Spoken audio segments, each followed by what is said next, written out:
Hello दोस्तों, मैं ब्रजेश कुमार आपका स्वागत करता हूं आपके अपने यूट्यूब चैनल स्टडी रिवॉल्यूशन में। तो दोस्तों, इस चैनल को क्रिएट करने का एक पर्पज है, वो ये है कि मैंने आजकल जो देखा है वो प्रॉब्लम है बच्चों की मैथ की। आपको मैं अपनी क्वालिफिकेशंस भी बताऊंगा, उसके बाद वीडियो स्टार्ट करेंगे। सबसे पहले मैं अपने बारे में बात करूं तो मैंने एसएससी का प्री भी क्वालिफाई कर रखा है, यूपीएसआई का एग्जाम मैंने क्वालिफाई कर रखा है, फाइनल मेरिट में रह गया था।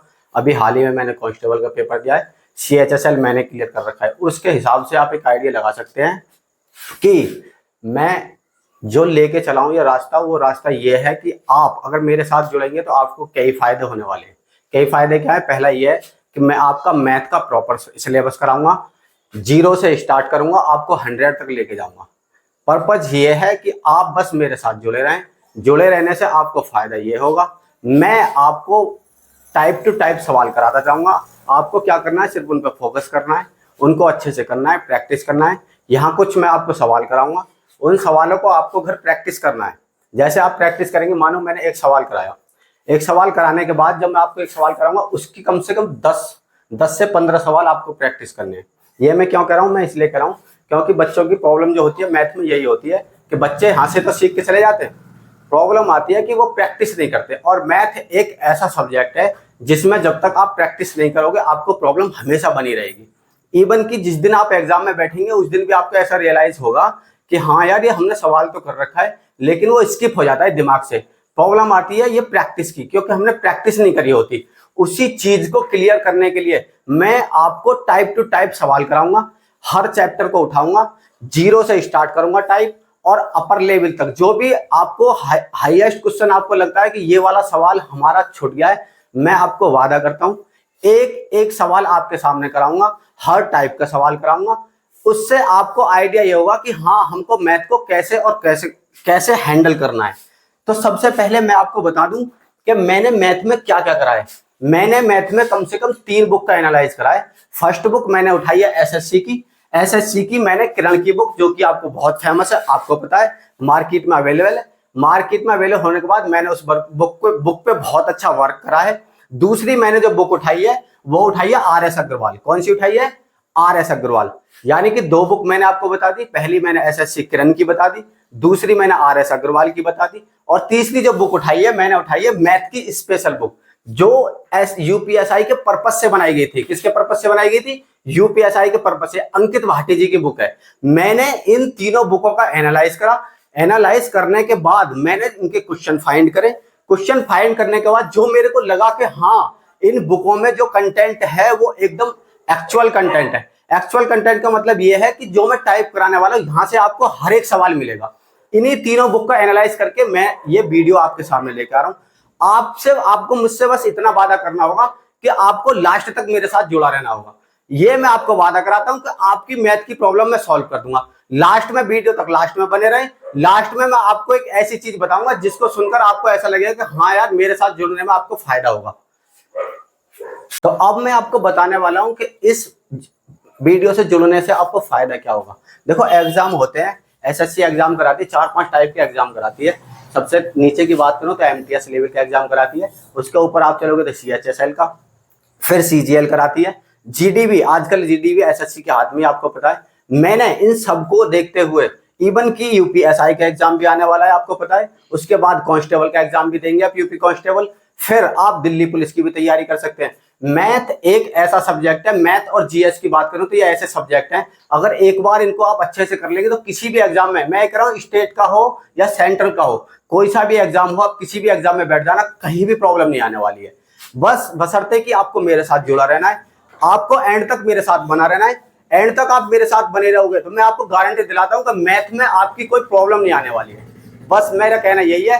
अब मैं स्टार्ट करता हूं अपना फर्स्ट टाइप स्टार्ट करने के बाद हम सवाल करेंगे। बस आपको क्या करना है? मेरे साथ जुड़ा रहना। जो मैं सवाल करूंगा आपको भी कोशिश करना है कि आप भी उसको सॉल्व कर लो। हालांकि मैं उसको सॉल्व कराऊंगा, लेकिन आपको कोशिश ये करनी है कि आप उस सवाल को खुद करने की कोशिश करें। और जब मैं सवाल करा दूंगा, जब मैं कह दूंगा कि फर्स्ट टाइप कंप्लीट हो गया है, आपको इतना करना है कि उसी दिन कम से कम 1 से 2 घंटे निकाल के उसी टाइप के कम से कम 15 से 20 सवाल, आपके पास जो भी बुक अवेलेबल हो, 15 से 20 सवाल आपको उसमें मिल जाएंगे।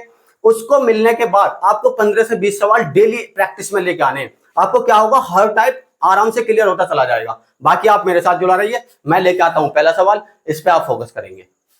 तो जैसा मैंने कहा था, मैं लेके आया हूँ पहला सवाल। हम स्टार्ट कर रहे हैं सबसे पहले सबसे आसान चैप्टरों में भी है ये, इसे बोलते हैं नंबर सिस्टम। क्या बोलते हैं इसे? Number system.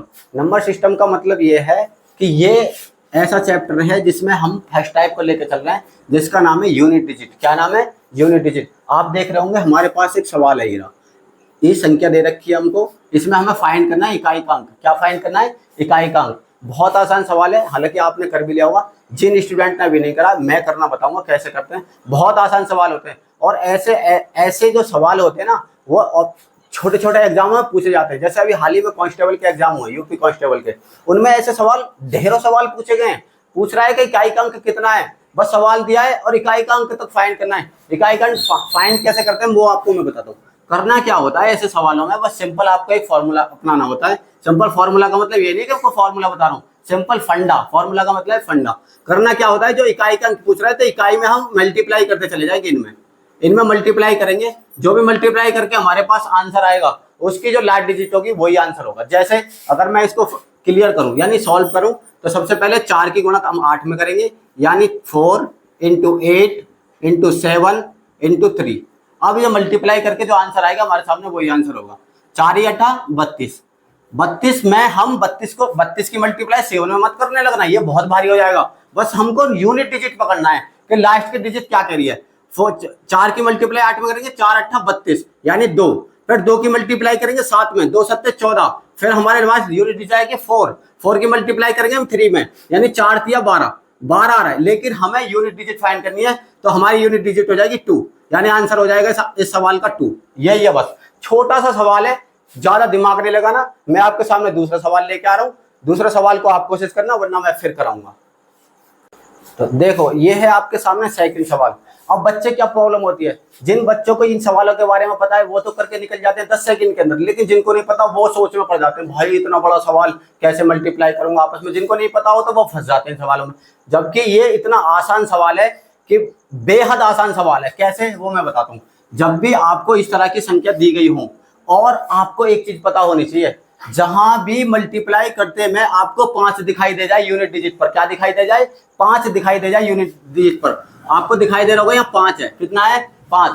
कुछ करना ही नहीं भाई, आंसर यही है 5 ही। बस मैं ये कह रहा हूँ, आंसर ये निकल गया। मैं तो 5 सेकंड नहीं लगे मेरे को सवाल सॉल्व करने में। अब ये क्या होगा जी, ऐसे कैसे समझाओ तो सही इसको। तो समझाता हूँ, क्यों नहीं, समझाऊंगा भी जरूर। देखो क्या होता है इस तरह के सवालों में, मैंने बताया यूनिट डिजिट 5 है। यहाँ कितनी है? इस 5 की आप मल्टीप्लाई कहीं भी कर लो, बस बशर्ते कि आपको 0 नहीं दिखाई देना चाहिए। अगर यूनिट डिजिट पर 0 है तो सबको 0 कर देगी वो। और दूसरी चीज, यूनिट डिजिट में अगर 5 और 2 है तो भी दिक्कत आएगी। वो आपको एक सवाल ऐसा भी कराऊंगा मैं। अभी फिलहाल मेरे जो फोकस है वो समझाने का 5। देखो मल्टीप्लाई करके देख लो भाई, 7 की मल्टीप्लाई अगर मैं 5 में करूंगा तो 7 ही बनना कितना हो जाएगा? 35। 35 का मैं उठाऊंगा 5, कितना उठाऊंगा? 5। इस 5 की मल्टीप्लाई पर 3 में करूंगा, 5 × 15, फिर 5 आ गया मेरे पास। फिर 5 की मल्टीप्लाई 1 में करूंगा, 5 × 1 = 5, फिर 5 आ गया मेरे पास। इस 5 की मल्टीप्लाई फिर 7 में करूंगा, 5 × 7 = 35, फिर मेरे पास 5 आ गया। इस 5 की मल्टीप्लाई फिर मैं 3 में करूंगा, 5 × 3 = 15, फिर मेरे पास 5 आ गया। इस 5 की मल्टीप्लाई फिर मैं 9 में करूंगा, 5 × 9 = 45, फिर मेरे पास 5 आ गया। समझ में आ गया होगा सबके, बहुत आसानी से समझाया मैंने। बस 5 की मल्टीप्लाई कितने भी कर चलो, आंसर 5 ही आएगा। तो आप 5 की यानी 45 आ गया हमारे सामने। तो हमें यूनिट डिजिट चाहिए, 45 में से 5 निकाल लो, यही यूनिट डिजिट है, यही आंसर है। दैट्स इट, बात खत्म हुई। दूसरा सवाल लेकर आ रहा हूं आपके सामने। तीसरा सवाल आप कोशिश करना आप कैसे करेंगे उसको, ठीक है? आज देखते हैं। तो अब की बार मैं लेके आया हूं आपके सामने 2 सवाल। जैसा कि आप देख रहे होंगे 2 सवाल है हमारे सामने। इन दोनों सवालों के टाइम कम है और चीजें ज्यादा सीखनी है हमें, इस वजह से मैं आपके सामने लेके आया 2 सवाल। पहला सवाल क्या कह रहा है, संख्या दे रखी है आपके सामने। अब वही वाली बात आ जाती है, कुछ स्टूडेंट ऐसे होते हैं जो एक देख के डर जाएंगे, भाई इतनी बड़ी संख्या है कैसे करेंगे। मैं कह रहा हूं कि सवाल का आंसर कुछ है ही नहीं, 5 सेकंड में आप आंसर लेकर आए हो। मैं कह रहा हूँ 0 आंसर है। दैट्स इट, बात खत्म होगी। अब ये क्या होगा जी, ऐसे कैसे? अभी मैंने क्या बताया था पिछली वीडियो में, मैंने यही तो कहा था कि आप थोड़ा सा फोकस करो। क्या यूनिट डिजिट में हमें सिर्फ यूनिट पकड़नी होती है, लास्ट यूनिट। अगर मैं इसकी मल्टीप्लाई करूंगा, अगर 4 की मल्टीप्लाई में 3 करूंगा तो 4 × 3 = 12, यानी मेरे पास यूनिट डिजिट कितनी मिली? 2। इस 2 की मल्टीप्लाई अगर 0 में करूंगा, भाई 0 की मल्टीप्लाई जिस भी संख्या में हो जाएगी वो सबको 0 ही कर देगी। फिर उसमें कुछ नहीं बचना, वो 0 हो जाएगी। जैसे ही मैं 2 की मल्टीप्लाई 0 में करूंगा, आंसर आ जाएगा 0। इस 0 की मल्टीप्लाई में 0 में 5 में करूंगा तो भी 0, इस 0 की मैं 7 में करूंगा तो भी 0। तो इस सवाल का फाइनली आंसर क्या हो जाएगा? 0। क्या क्या हो जाएगा 0। अब दूसरा सवाल जो है हमारे पास वो ये कह रहा है कि एक संख्या दे रखी है ये आपके, ये सवाल मैंने इसलिए लिखा है कि ये सवाल जानना भी बहुत जरूरी है आपको। इसमें क्या करेंगे, यूनिट डिजिट हमें पकड़नी है, जैसा कि हम यूनिट डिजिट सीख रहे हैं। आज हमारा जो फर्स्ट टाइप है यूनिट डिजिट के ऊपर है। भाई हमने अगर 3 की मल्टीप्लाई अगर 5 में करी, तो 3 की मल्टीप्लाई अगर 5 में करेंगे तो हमें मिलेगा 15, यानी 350 3 पंजा 15, यानी हमें मिलेगा यूनिट डिजिट 5। कितना मिलेगा 5। अब इस सवाल को जो लाने का पर्पज है ना वो ये है, अगर इस 5 की मल्टीप्लाई अगर मैं 2 में कर दूंगा ना, तो मेरे को 5 की मल्टीप्लाई 2 में करने के बाद 10 प्राप्त होगा। कितना प्राप्त होगा 10, यानी फिर 0 टकेगी। 0 टकने का मतलब ये है कि ये 0 की मल्टीप्लाई अगर मैं किसी में भी करूंगा फिर से आंसर 0 ही मिलेगा मुझे। तो दोनों सवालों का आंसर 0 है। इसी वजह से ये दोनों सवाल लेकर आया कि 0 की वैल्यू वो होती है कि अगर 0 की मल्टीप्लाई हम किसी भी संख्या में करेंगे तो आंसर आपको 0 ही दिखाई देगा। अगला टाइप आपके सामने लेकर आऊं, टाइप नहीं है, इसी का यूनिट डिजिट का फर्स्ट टाइप ही है। सवाल चेंज होगा, बस थोड़ा सा ध्यान लगाना है। ये हमारा लास्ट सवाल होगा, उसके बाद मैंने आपसे कहा था आपको प्रैक्टिस करनी है। जैसे ही आप 15-20 सवालों की प्रैक्टिस करोगे आप पाओगे कि आप यूनिट डिजिट में कभी मार नहीं खाने को। अब जो हमारा ये इस फर्स्ट टाइप का ये लास्ट सवाल समझा रहा हूं आपको, यूनिट डिजिट का। मैं आपको सवाल दिखाई दे रहा होगा, सवाल यूनिट डिजिट का ये बस थोड़ा सा ना चेंज हो गया है, इससे डरना नहीं है। इसको इससे मैथ का मतलब होता है फाइट करना दोस्तों। अगर आप डरोगे तो प्रॉब्लम आप क्रिएट होती रहेगी, और जैसे प्रॉब्लम क्रिएट होगी फंसता रहेगा बच्चे, फिर भाग जाता है यार मैथ समझ में नहीं आ रहा। बस थोड़ा सा दिमाग लगाना है हल्का सा, और हल्का सा दिमाग लगाने पे सवाल सॉल्व हो जाएगा। बाकी मैं हूं ना, मैं आपको सवाल समझाऊंगा। देखो सवाल क्या कह रहा है, एक संख्या दे रखी है हमको, ये संख्या दे रखी है। अब आप इनको मल्टीप्लाई करने लगोगे तो मैं ये कह रहा हूं कि आपको 2 दिन भी दूं ना, मैं 2 दिन में मल्टीप्लाई नहीं कर रहा, क्योंकि पावर कितनी है 153, 5627 आपको 153 बार लिखना है आपस में। तो ऐसे आप लिख के कितनी मल्टीप्लाई करोगे, मैं कह रहा हूं 2 दिन में सॉल्व नहीं होगा। इसीलिए कहते हैं मैथ में होता है फंडा। मैथ में क्या होता है फंडा। अगर फंडे को आपने अपना लिया तो मैं ये कह रहा हूं सवाल चुटकियों में करके निकलोगे आप। कैसे, यूनिट डिजिट में जब भी आपके सामने ऐसा सवाल आएगा तो आपको पकड़नी है 2 डिजिट। कितनी डिजिट पकड़नी है 2 डिजिट। और ये कहता है सवाल कि जब भी 2 डिजिट यूनिट डिजिट में हम 2 डिजिट को पकड़ते हैं, हमको डिवाइड करनी है तो 4 से। कितने से डिवाइड करनी है 4 से। 53 को 4 से डिवाइड करके देख लो, 4 एकम 4, 4 तिया 12, यानी इसकी अगर सिंपल सा मैं बताऊं आपको तो 153 को भूल जाओ। जब इसको डिवाइड करो तो आपको मिल जाएगा 1। कितना मिल जाएगा 1, क्योंकि हमने 153 को 4 से डिवाइड करके देख लिया भाई, सीधा सीधा कट रहा है, एक शेष बच रहा है, उसको 1 को यहाँ लिख दो। वैसे ही 72 को डिवाइड कर लो। मैं तो ये कह रहा हूं 72 को हटा दो, 72 को यहाँ लिख लो, इसको 4 से डिवाइड करो, 4 एकम 4 38 भाई, ये तो पूरा पूरा कट गया। क्या मिला शेष 0। जहां भी शेष 0 मिलेगा ध्यान रखना, कभी भी शेष 0 नहीं लिखना। जहां भी शेष 0 डिवाइड करने के बाद मिलेगा पावर लगानी है आपको 4। पावर कितनी लगानी है 4। ये ध्यान रखना है आपको, जहां भी 0 शेष मिलेगा वहां पावर आपको 4 लगानी है। यही कहता है इसका मैथ का फंडा। अब सॉल्व कर लेंगे बस। अब क्या बचा, कुछ नहीं बचा भाई। 7 की पावर 1 है यूनिट डिजिट, क्योंकि हमें इससे कोई मतलब नहीं है, इसको भूल जाओ। अब हमको सिर्फ यूनिट डिजिट देखनी है, बस यूनिट डिजिट। यहां से 7 को उठा लो, 7 की पावर 1 है, 7 की पावर 1 का मतलब 7 ही होता है, ठीक है जी। और उसके बाद 1 की पावर 4 है। 1 की पावर चाहे कितनी भी हो 1 ही मिलेगा आपको। मैं ये कह रहा हूं 1 को मैं 10 बार लिख दूं, चाहे 3 बार लिख दूं, 4 बार, आपस में मल्टीप्लाई करोगे 1 ही मिलेगा आपको। तो बस यही है कहने का मतलब। अब 7 की मल्टीप्लाई 1 में करोगे, 7 एकम 7, यूनिट डिजिट आपको इतने बड़े सवाल की यूनिट डिजिट मिल गई 7। मैं ये कह रहा हूं लास्ट में मैं ये कहना चाहता हूं, मैंने आपको फर्स्ट टाइप कराया। फर्स्ट टाइप कराने के बाद आपको मैंने 5 सवाल कराए। ये फर्स्ट टाइप था यूनिट डिजिट। कल मैं आपको एक और वीडियो लेकर आऊंगा जो सेकंड टाइप पे होगी।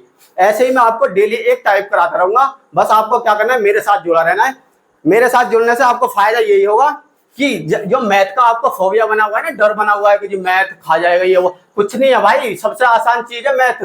बस आप मेरे साथ लगे रहो, मैं यहाँ आपको सवाल कराता रहूंगा। बस आपको करना ही है, यहाँ से जो सवाल सीख के जाओगे बस आपको प्रैक्टिस करनी है। 15 से 20 सवाल डेली सॉल्व करने हैं, बस इतना आप करते रहो। उसके बाद मैं आपको यकीन दिलाता हूँ कि आपका मैथ एक दिन इतना स्ट्रांग हो जाएगा कि किसी भी एग्जाम में बैठ जाओ, फिर आप कोई प्रॉब्लम नहीं आने वाली आपको।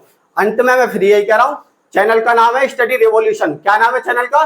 Study revolution. चैनल को सब्सक्राइब कर लो, बेल आइकन को दबा लो, क्योंकि जो भी वीडियो में डालता रहूंगा आपके पास पहुंचते रहेंगे। और मैथ को स्ट्रांग करने के साथ मेरे साथ जुड़ जाए। मेरा नाम है ब्रजेश कुमार। थैंक यू दोस्तों।